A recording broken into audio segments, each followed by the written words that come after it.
Everyone, welcome to our YouTube channel cooking with needs. આજે અમે લઈને આવ્યા છીએ એકદમ નવી અને unique south Indian recipe dosa wrap. Normally આપણે ઢોસા તો બનાવતા જ હોઈએ છીએ, પણ આજે આપણે ઢોસાને કંઈક અલગ જ રીતે સર્વ કરીશું।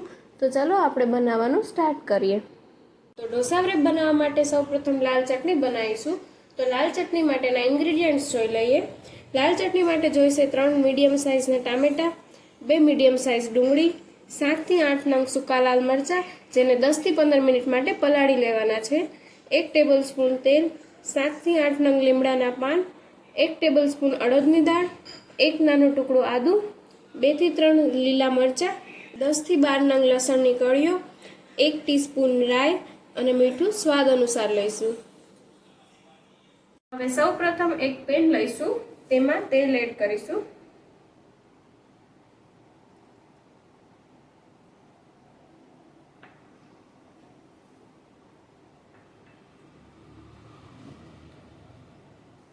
હવે તેમાં અડદની દાળ એડ કરીશું।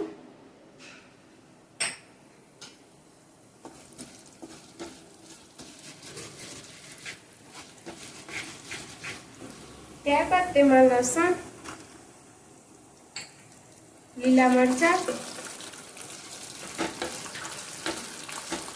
અને આદુ એડ કરીશું।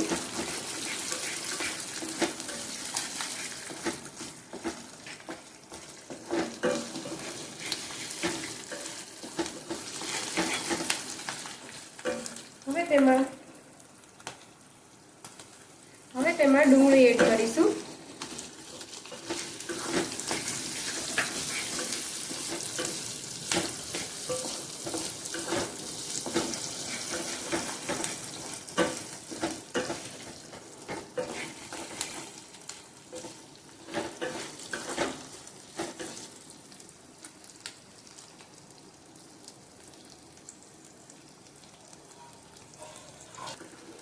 હવે આપણી ડુંગળી સંતળાઈ ગઈ છે। હવે એમાં લાલ મરચાં એડ કરીશું।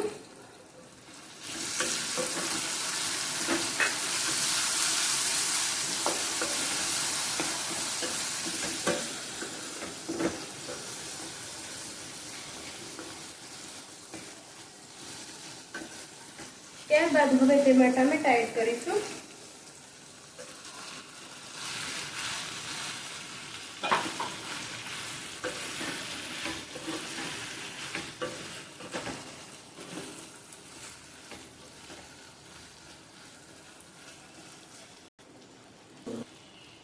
હવે થોડું મીઠું એડ કરીશું।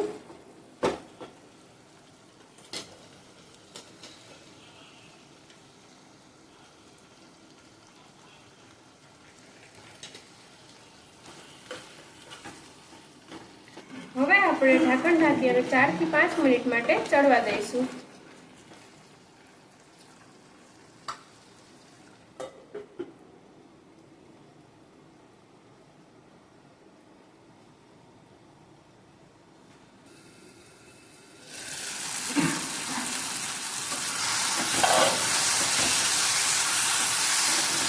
હવે બધું પ્રોપર ચડી ગયું છે, તો હવે આપણે 10 થી 15 મિનિટ માટે ઠંડુ થવા મૂકી દઈશું। હવે ઢોસા રેપ બનાવવા માટે બટાકાની પેટીસ રેડી કરી લઈએ।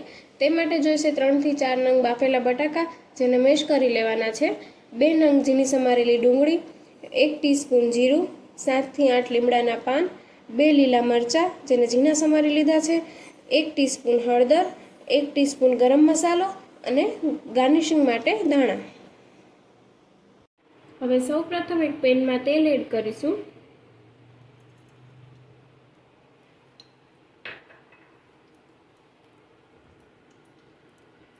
ત્યારબાદ હવે તેમાં જીરું એડ કરીશું।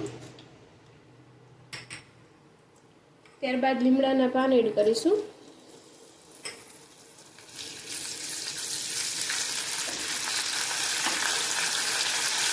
ત્યારબાદ લીલા મરચાં એડ કરીશું।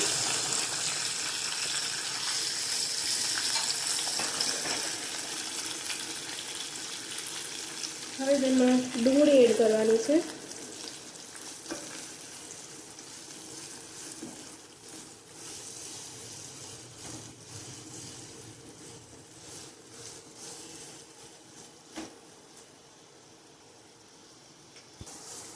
હવે જ્યાં સુધી ડુંગળી લાઇટ પિંક થાય ત્યાં સુધી તેને સાતળવાની છે.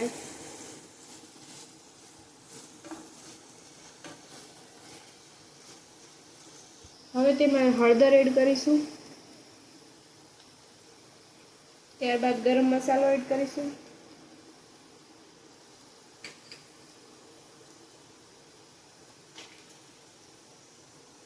ત્યારબાદ તેમાં સ્વાદ અનુસાર મીઠું એડ કરીશું.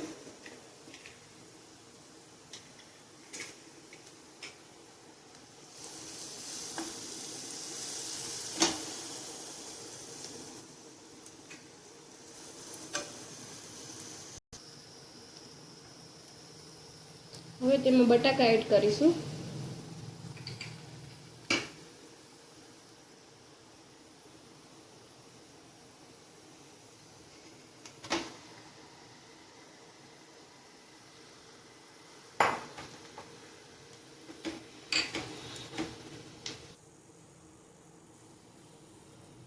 હવે આપણો મસાલો પ્રોપર રેડી થઈ ગયો છે.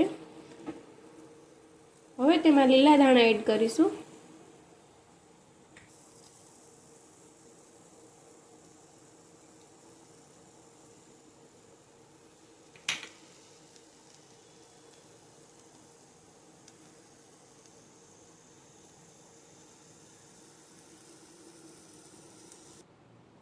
હવે આપણું આ મિક્સર ઠંડુ થઈ ગયું છે. તેને ગ્રાઇન્ડ કરી એક સ્મૂથ પેસ્ટ રેડી કરી દઈએ. હવે આપણી ચટણી રેડી થઈ ગઈ છે. હવે ઢોસા રેપ બનાવવાનું સ્ટાર્ટ કરીએ. હવે આપણે એક ઢોસાનું પેપર બનાવવાનું છે.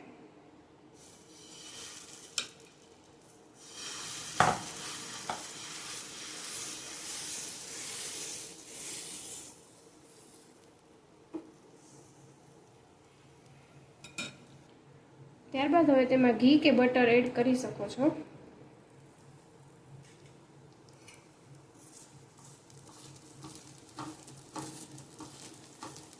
હવે તેમાં મિડલમાંથી એક કટ કરી લઈશું.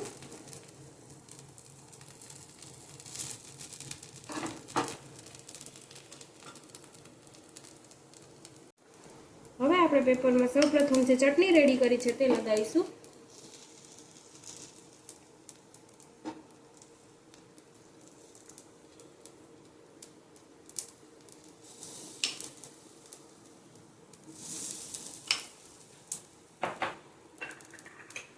ત્યારબાદ તેમાં ટામેટા અને ડુંગળીની સ્લાઇસ એડ કરીશું.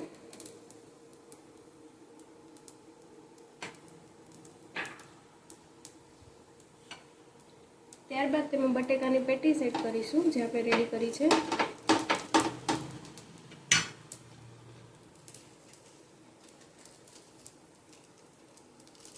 ત્યારબાદ તેમાં ચીઝ સ્લાઇસ એડ કરીશું.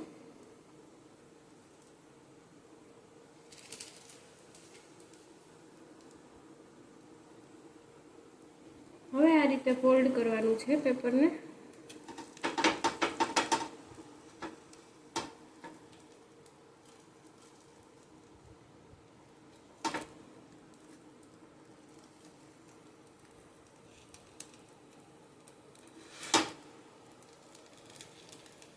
આ રીતે આપણે બીજા ઢોસા રેપ પણ રેડી કરી લેવાના છે.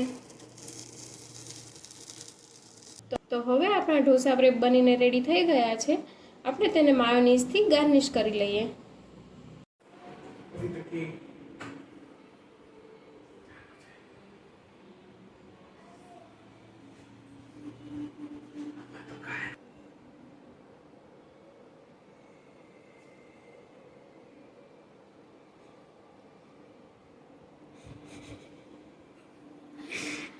તો હવે આપણા ઢોસા રેપ ખાવા માટે એકદમ રેડી થઈ ગયા છે. જો તમને અમારી આ રેસીપી પસંદ આવી હોય તો લાઈક કરજો, શેર કરજો અને અમારી ચેનલને સબસ્ક્રાઈબ કરજો. Thank you for watching.